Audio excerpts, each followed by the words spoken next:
Miracle cinema நேயர்களுக்கு வணக்கம். ரஜினிக்கு எந்நேரமும் விஜய் நினைப்புதான். அவ்ளோ பயமா? ப்ளூ சட்டை அட்டாக்.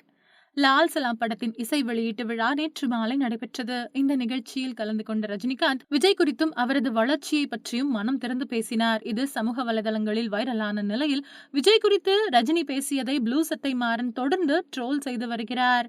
ஐஸ்வர்யா ரஜினிகாந்த் இயக்கியுள்ள லால் சலாம் திரைப்படம் அடுத்த மாதம் வெளியாகின்றது. இந்த நிலையில் இந்த படத்தின் ஆடியோ லான்ச் நிகழ்ச்சி நேற்று மாலை நடைபெற்றது.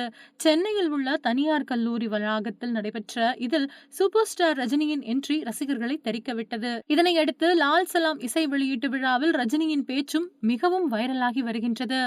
எப்பொழுதும் தான் பட்ட கஷ்டங்களையும் அதனை கடந்து வந்த பாதைகளையும் பற்றி மட்டுமே மேடைகளில் பேசுவது ரஜினியின் ஸ்டைல். ஆனால் இந்த முறை விஜயை பற்றி ரஜினி பேசியது அனைவரது கவனத்தையும் ஈர்த்துள்ளது.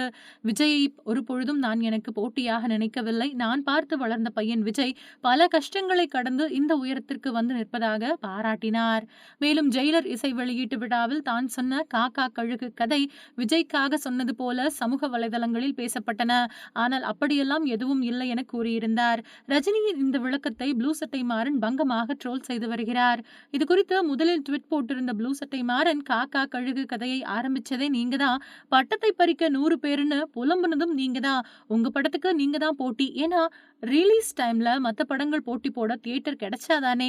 அப்படி ஒரு வாய்ப்பு வந்தப்போ பேட்ட வசூல விஸ்வாசம் போட்டு தள்ளினதெல்லாம் மறக்க முடியுமா என பங்கமாக கலாய்த்திருந்தார். இதன் தொடர்ச்சியாக தற்பொழுது மேலும் ட்வீட் போட்டுள்ளார் ப்ளூ சட்டை மாறன். அதில் விஜயின் வளர்ச்சியை பார்த்து ரஜினிக்கு பயம் வந்து விட்டதாக அட்டாக் செய்துள்ளார். ரஜினியை விட விஜயின் பட வியாபாரம் அதிகரித்து வந்ததால் இனி அவர்தான் அடுத்த சூப்பர் ஸ்டார் எனும் பேச்சும் அடிபட்டது. அந்த பதட்டத்தில் தான் காக்கா கழுகு கதை சொன்னார். ஐயையோ பட்டத்தை பறிக்கிறாங்க என்று குமுறினார். இப்பொழுது மீண்டும் விஜய் பற்றி பேசுகிறார். இதிலிருந்து தெளிவாக தெரிகிறது இவருக்கு விஜய் என்றால் பயம் என்று. இவரை போல 25 வருடம் மாவு அரைத்துவிட்டு கடைசியில் கட்சி ஆரம்பிக்காமல் ஓடவில்லை விஜய். விரைவில் கட்சி ஆரம்பிக்கும் வேலையையும் துவங்கிவிட்டார். எதிர்காலத்தில் விஜய் தமிழகத்தில் ஆட்சியை பிடித்தால் தலை சுற்றி கீழே விழுந்து விடுவார் போல இவர். எந்த நேரமும் விஜய் நினைப்புதானா? கூல் டவுன் சார் என பங்கம் செய்துள்ளார். லால் சலாம் இசை வெளியீட்டு விழாவுக்கு பின்னர் ரஜினியின் பேச்சை ப்ளூ சட்டை மாறன் தொடர்ந்து கலாய்த்து வருவதால் சூப்பர் ஸ்டாரின் ரசிகர்கள் கடுப்பில் உள்ளனர். மீண்டும் அடுத்த செய்திகளில் சந்திக்கலாம். அதுவரை இணைந்திருங்கள். நன்றி, வணக்கம்.